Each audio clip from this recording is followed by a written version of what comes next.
بسم اللہ الرحمن الرحیم۔ تمام تر تعریفیں اللہ کے لیے اور تمام تر درود و سلام محمد و آل محمد کے لیے۔ آپ کو فرعون اور حضرت موسیٰ کے معجزات کے بارے میں بتانے جا رہے ہیں۔ جب فرعون کا ظلم حد سے بڑھ گیا تو اللہ نے اپنے نبی حضرت موسیٰ کلیم اللہ سے کہا، اے موسیٰ، تو اپنے بھائی ہارون کو لے کر فرعون کے پاس جا اور اسے کہہ دے بنی اسرائیل کو آزاد کرے اور مسکینوں پر ظلم نہ کرے، ورنہ اس پر عذاب آئے گا۔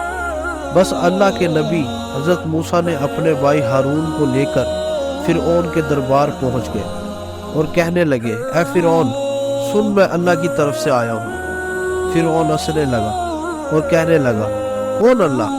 یہاں تو رب میں ہوں۔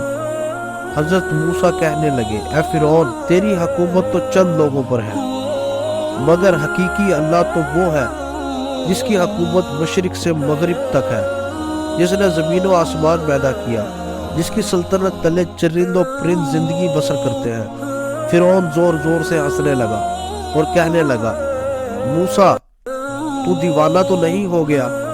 اپنے کپڑے دیکھ، اپنی حیثیت دیکھ، نکل جا یہاں سے، ورنہ میں تمہیں قید کروا دوں گا۔ حضرت موسیٰ نے فرمایا، اے فرعون، میں اگر ابھی اللہ کی کوئی نشانی لے آؤں پھر تو بنی اسرائیل کو آزاد کر دو گے اور انسانوں پر ظلم کرنا ختم کرو گے؟ فرعون کہنے لگا، کون سی چیز ظاہر کرنا چاہتے ہو؟ ظاہر کرو۔ بس اللہ کے حکم سے حضرت موسیٰ نے اپنے عصا کو زمین پر رکھا۔ جیسے ہی اس کا عصا زمین پر رکھنا تھا، وہ اژدہا بن کے پورے محل میں پھرنے لگا۔ پھر اللہ کے نبی حضرت موسیٰ نے اپنی بغل میں ہاتھ ڈال کے جیسے ہی باہر نکالا تو وہ چاند کی طرح روشن نظر آنے لگا۔ فرعون کے محل والے سب حیران ہو گئے۔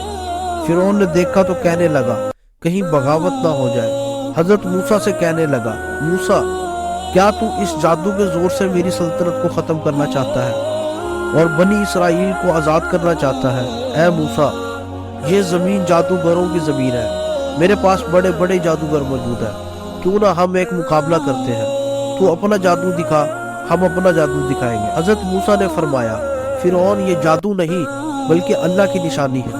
بس فرعون نے اپنے بہترین 40 جادوگروں کو بلایا جو بچپن ہی سے جادو سیکھ رہے تھے، اور ایک طرف اللہ کے نبی حضرت موسیٰ کلیم اللہ اور ان کا بھائی ہارون تھا۔ اللہ کے نبی حضرت موسیٰ فرمانے لگے، اے جادو کرنے والوں، جھوٹ نہ بولو، لوگوں کو گمراہ نہ کرو، میں اللہ کا نبی ہوں، کوئی جادوگر نہیں، میں تو تمہارے رب کی طرف سے تمہاری اصلاح کرنے آیا ہوں۔ وہ جادوگر آپس میں بات کرنے لگے، کچھ نے کہا شاید یہ نبی ہو، کچھ نے کہا نہیں۔ صلاح مشورہ کے بعد فرعون کے پاس آ گئے اور کہنے لگے، اگر ہم غالب آ گئے تو ہمیں کیا انعام ملے گا؟ فرعون کہنے لگا، اے جادوگروں، جو تم چاہو گے وہ تمہیں عطا کیا جائے گا اور تم ہمارے خاص لوگوں میں شامل کیے جاؤ گے۔ وہ سب لالچ میں آ کر حضرت موسیٰ کے پاس آئے اور کہنے لگے، یہ دونوں صرف جادوگر ہیں اور کچھ نہیں، ان دونوں کا مقابلہ کرنے کے لیے ہم کافی ہیں۔ وہ 40 کے 40 جادوگر حضرت موسیٰ کی جانب بڑھے۔ تمام کے تمام لوگ حیرت سے دیکھ رہے تھے اور کہہ رہے تھے، آج جو غالب ہو گیا بس پھر وہی سچا ہے۔ پھر وہ جادوگر کہنے لگے، اے موسیٰ، پہلے تم اپنی نشانی ظاہر کرو، پھر ہم تمہیں دکھائیں گے کہ ہم کیا ہیں۔ اللہ نے حضرت موسیٰ پر وحی کی کہ اے موسیٰ، پہلے ان کو اپنا جادو دکھانے دو۔ بس ان کے پاس جو لاٹیاں اور رسیاں تھیں انہوں نے زمین پر پھینکی اور انسانوں کی آنکھوں پر جادو کر دیا۔ دیکھتے ہی دیکھتے انسانوں کو وہ صاف نظر آنے لگے اور حرکت کرنے لگے۔ تمام لوگ ڈر ہی رہے تھے کہ اتنی دیر میں آواز غیب آئی، اے موسیٰ، اپنی لاٹھی پھینک۔ جیسے ہی حضرت موسیٰ نے عصا کو نیچے رکھا، وہ اژدہا بن کر ان جادوگروں کے سانپوں اور لاٹھی کو کھا گیا۔ اب تمام لوگ دل ہی دل میں حضرت موسیٰ کو نبی تسلیم کرنے لگے، اور جب ان جادوگروں نے دیکھا تو کہنے لگے، اے لوگوں، یہ جادو نہیں ہے، کہ ہم تو جادو صرف انسانوں کی آنکھوں پر کرتے ہیں، اور موسیٰ نے جو کیا وہ تو سچ ہے۔